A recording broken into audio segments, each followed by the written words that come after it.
Okay, for you red and purple members or people that are sending in artwork for personal art coaching, it would be greatly appreciated if you could do a squared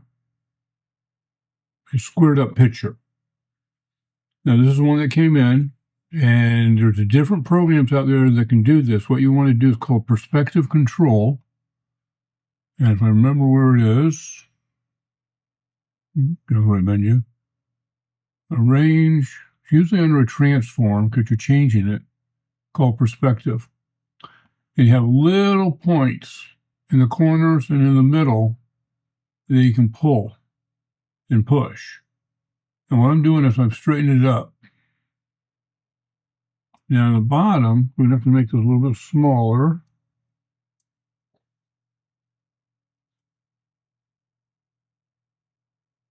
And now that is more squared up. You should probably rotate it a little bit. Let me take a look at that top. You can rotate it just a little bit.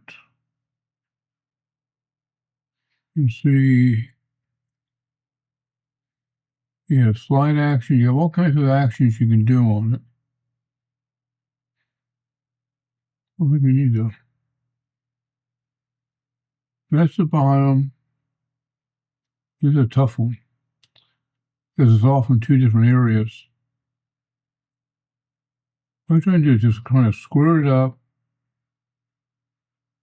At least get closer. Okay, I'm going to apply that down in the lower right corner. This is on a Mac, Apple Mac, and it's called Pixelmator Pro.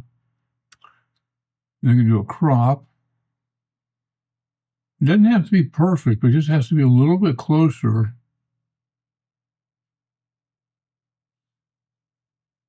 The Ginger has a little bit better shot of trying to help you out here. Let's go ahead and apply that one. Just back it down 1, 2. And we can do that again. It's easier to try to square them up the best you can when you first take the picture. That's the ideal way to do it.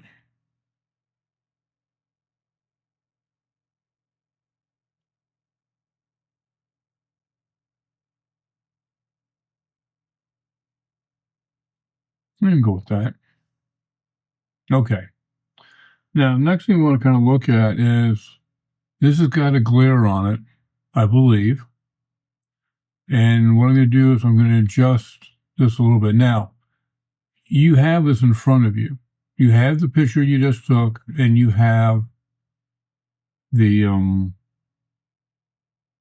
painting.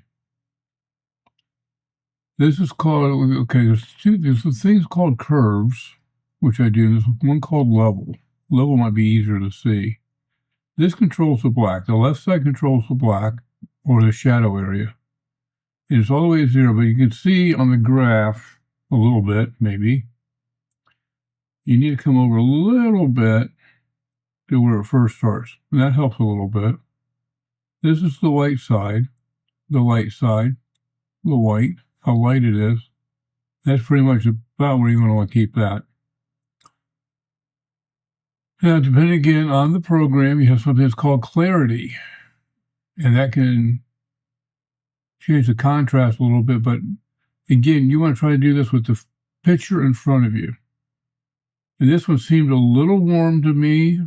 And I apologize if it's not. But see, this will take care of some of the warmth. So it's not too far off. Like 20 points, which isn't much. So that's what I'm proposing.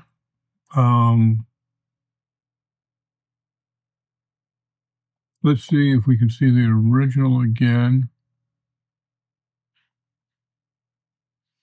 All right, so I'm going to go from this to this. It just seems a little warm to me.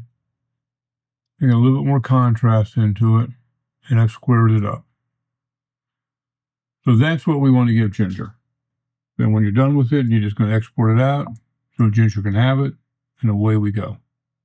All right. Hope this has been helpful. Again, you have different programs that are available for you. Your phone can do this.